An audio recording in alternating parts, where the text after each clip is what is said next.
अस्सलाम वालेकुम जी। आज का हमारा टॉपिक है interaction between radiation and matters.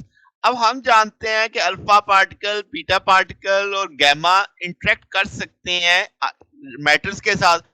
तो क्या-क्या मामलात हमारे सामने पेश आएंगे और किन खूबियों की बिना पे हम उन्हें डिटेक्ट कर पाएंगे? जो ये हम चैप्टर शुरू करने जा रहे हैं, डिटेक्टर्स एंड काउंटर्स। तो उसमें ये चीज बुनियाद बनेगी। ये टॉपिक हमें बेसिक समझाएगा कि कैसे ये जो इंटरेक्शन है हमारी हेल्प करेगी। ठीक हो गया। तो interaction between radiation and matter हमारा मेन टॉपिक हो गया। अब बहुत सारे जो न्यूक्लियर रिएक्शंस हैं उनमें क्या होता है कि आपके चार्ज पार्टिकल निकलते हैं, जैसे अल्फा पार्टिकल निकलता है, प्रोटॉन, इलेक्ट्रॉन या रेडिएशन, गामा रेडिएशन निकलती हैं। तो इन पार्टिकल और इनकी जो इंटरेक्शन है न्यूक्लियाइड्स के साथ, तो वो हम उसके मास की इंफॉर्मेशन मिलती है, मोमेंटम की मिलती है, एनर्जी की मिलती है। तो जब कोई चार्ज पार्टिकल ट्रेवल करता है किसी मीडियम में, एक मखसूस फासला तय करेगा और वो रेस्ट पे आ जाता है उस मीडियम के अंदर, तो वो जो डिस्टेंस होगा वो उसका रेंज कहलाएगा, रेंज ऑफ द पार्टिकल। तो क्या हुआ, एक चार्ज पार्टिकल ने पेनिट्रेट किया किसी मैटर के अंदर, पेनिट्रेट करते करते करते करते बिल आखिर उसी के अंदर रुक गया या उसके अंदर से पास करके चला गया। तो वो जितना भी फासला रेस्ट पे आने से पहले पहले तय करेगा उस मटेरियल के अंदर, उसकी रेंज कहलाएगी। तो ये रेंज किन चीजों पे डिपेंड करती है? इनमें से तीन बातें तो पार्टिकल की हैं जिसने आके पेनिट्रेट करना है, दो बातें उस मीडियम की हैं। तीन बातें क्या क्या है कि उस आने वाले पार्टिकल का चार्ज कितना है, उसका मैस कितना है, उसकी एनर्जी कितनी है, और मीडियम की क्या खूबी कि मीडियम की डेंसिटी कितनी है, और मीडियम का आयनाइजेशन पोटेंशियल कितना है। तो ये चीज भी बड़ी मैटर करेगी। तो अब इस बात को लेके शुरू करते हैं। हम कहते हैं हैवी चार्ज जो पार्टिकल हैं, जिसमें प्रोटॉन, अल्फा पार्टिकल हैं जो फिशन के नतीजे में आपको मिलते हैं, जैसे, तो आपके पास इनकी एक डेफिनेट रेंज होती है गैस के अंदर, लिक्विड के अंदर और सॉलिड्स के अंदर। तो ये होता क्या है कि पार्टिकल अपनी एनर्जी जाया करते हैं एक्साइटेशन और आयनाइजेशन ऑफ एटम, यानी जो मीडियम, जिस मीडियम से गुजर रहे हैं ना, उस मीडियम में आने वाले जो आपके पास एटम्स हैं उनको ऑक्साइड कर देंगे, उनको आयनाइज कर देंगे, तो जाहिर है इनकी अपनी एनर्जी कम होती चली जाएगी। तो ये जो एनर्जी लॉस है, तो आपके पास यानी large number of small increment, यानी छोटे छोटे छोटे छोटे पैचेस के अंदर हो रहा होगा। तो जो प्राइमरी पार्टिकल होगा जिसके बाद लार्ज मोमेंटम होगा, उसकी डायरेक्शन आमतौर पे यानी चेंज नहीं होती। जैसे अल्फा पार्टिकल है, अल्फा पार्टिकल के पास यानी जब वो पेनिट्रेट करता है तो इतना हैवी होता है, उसकी डायरेक्शन चेंज नहीं होती, तो वो सीधा चलता है, तो बिल आखिर वो अपनी सारी एनर्जी जाया कर देता है, रेस्ट पे आने बिल आखिर रेस्ट पे आ जाता है। तो जब हम इलेक्ट्रॉन की बात करेंगे तो इलेक्ट्रॉन इंटरेक्ट करता है कूलम स्कैटरिंग से, यानी इलेक्ट्रॉन ने पेनिट्रेट किया, अब अंदर तो एटम्स के साथ ढेरों ढेर इलेक्ट्रॉन है, वो इलेक्ट्रॉन पे रिपल्शन आ जाएगी, तो कूलम स्कैटरिंग का कंसेप्ट आ जाएगा। ठीक है, जैसे कोई हैवी चार्ज पार्टिकल हो तो आपके पास क्या होगा, नंबर ऑफ इंपॉर्टेंट डिफरेंस आ जाएंगे कि इलेक्ट्रॉन जो आपकी रिलेटिविस्टिक स्पीड्स पे चल रहा होता है, तो इलेक्ट्रॉन बहुत सारी डिफ्लेक्शन सफर करेगा, क्योंकि जहां पे भी जाएगा वहां पे आगे इलेक्ट्रॉन ही है। ठीक है, तो आपके दूसरे इलेक्ट्रॉनों के साथ, तो इस तरीके से वो एक इरेटिक पाथ फॉलो करेगा, तो उसकी जो रेंज होगी वो डिफरेंट होगी अल्फा पार्टिकल के लिहाज से, क्योंकि अल्फा तो बिल्कुल भी सीधा जा रहा था, तो इसने जिग जैग चलते हुए जाना है, तो इसलिए इसके लिए हम रेंज इफेक्टिव लेंथ के जरिए देखते हैं, इसके इफेक्टिव पाथ के जरिए देखते हैं। तो बहुत ज्यादा एनर्जेटिक वाले इलेक्ट्रॉन जिनकी एनर्जी 1 मेगा इलेक्ट्रॉन वोल्ट से ज्यादा होती है, वो आपके पास एप्रिसिएबल फ्रैक्शन जो एनर्जी है वो प्रोड्यूस कर देते हैं, किसमें, कंटिन्यूस एक्सरा में, जिसे ब्रेमस्टरलंग कहते हैं। मतलब कि इलेक्ट्रॉन जा रहा है, डीएक्सरेट हो रहा है, डीएक्सरेट होते हुए अपनी एनर्जी छोड़ रहा है, वो जो एनर्जी छोड़ रहा है उसके बाद चूंकि पहले से बड़ी ज्यादा एनर्जी है, तो वो जो पैकेट छोड़ेगा जाहिर है वो भी ज्यादा एनर्जी वाले होंगे, तो वो एक्सरे रीजन के अंदर आ जाते हैं, जिसे हम ब्रेमस्टरलंग एक्सरेज के तौर पे जानते हैं। ठीक है, तो क्रॉस सेक्शन जो ऐसे प्रोसेस का इंक्रीज कर जाता है एनर्जी के साथ। ठीक, अब इसमें सबसे अहम किरदार आने वाला है गैमा का। तो गैमा की अब्जॉर्प्शन पहले समझ लेते हैं कि जब गैमा रेज इंटरेक्ट करती हैं मैटर के साथ, तो ये चार्ज पार्टिकल के लिहाज से डिफरेंट होती हैं, क्योंकि इनकी आयनाइज करने की सलाहियत इतनी नहीं होती, तो इनकी पेनिट्रेट करने की सलाहियत बहुत ज्यादा होती है। ठीक है, तो ये एक वाज़ेह डिफरेंस होता है अल्फा बीटा के कंपैरिजन में। तो जैसे मैंने कहा एक्सट्रीमली पेनिट्रेट होता है और काफी मोटी थिकनेस से गुजर जाती हैं, तो इनमें एक्सपोनेंशियल अब्जॉर्प्शन यानी इसके अंदर मैटर कर रही होती है। जैसे मैं अभी आपको बताता हूँ, तो आपके पास लेट्स से इंटेंसिटी आई है, जब हम कहेंगे किसी थिकनेस एक्स पे फॉल करती है, अमाउंट ऑफ रेडिएशन जो अब्जॉर्ब होगी डी आई, जैसे हम उसे कहेंगे डी एक्स के प्रोपोर्शनल होगा। तो आप इसे इस तौर पे लिख सकते हैं, I is equal to I naught e की power minus mu x. Mu यहाँ पे क्या है, कांस्टेंट ऑफ प्रोपोर्शनैलिटी है, जो कि मीडियम की खूबी से होगा, यानी मीडियम पे डिपेंड कर रहा होगा। तो इसे हम लीनियर अब्जॉर्प्शन कोफिशिएंट के तौर पे जानते हैं।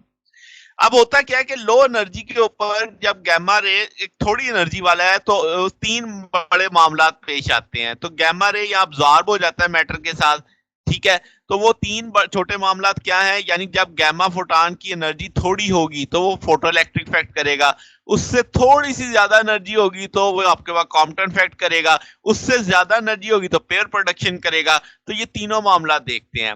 जब फोटो इलेक्ट्रिक इफेक्ट क्या होता है कि आने वाला फोटॉन सारे का सारा जज़ब हो जाता है मटेरियल के अंदर, और एक इलेक्ट्रॉन निकलता है वहां से, यानी आपको ऐसे लगेगा कि गैमा रे जज़ब हो गई और उसके नतीजे में एक इलेक्ट्रॉन निकल आया। तो ये जो आपके पास हमें लगेगा आयनाइजेशन ऑफ एटम, और वहां से आपको यानी एमिशन ऑफ फ्लोरेसेंट रेडिएशन आएंगी। तो अब आइंस्टाइन की इक्वेशन के मुताबिक अगर आप देखो तो 1/2 mv के स्केयर, यानी निकल अगर के शेल से निकला है इलेक्ट्रॉन, तो उसकी एनर्जी काइनेटिक एनर्जी ये हो जाएगी एच न्यू, आने वाले की एनर्जी है, वर्क फंक्शन उसका यानी केस से निकालने में जो एनर्जी खर्च हुई उसको मैंने फाई के का नाम दे दिया है।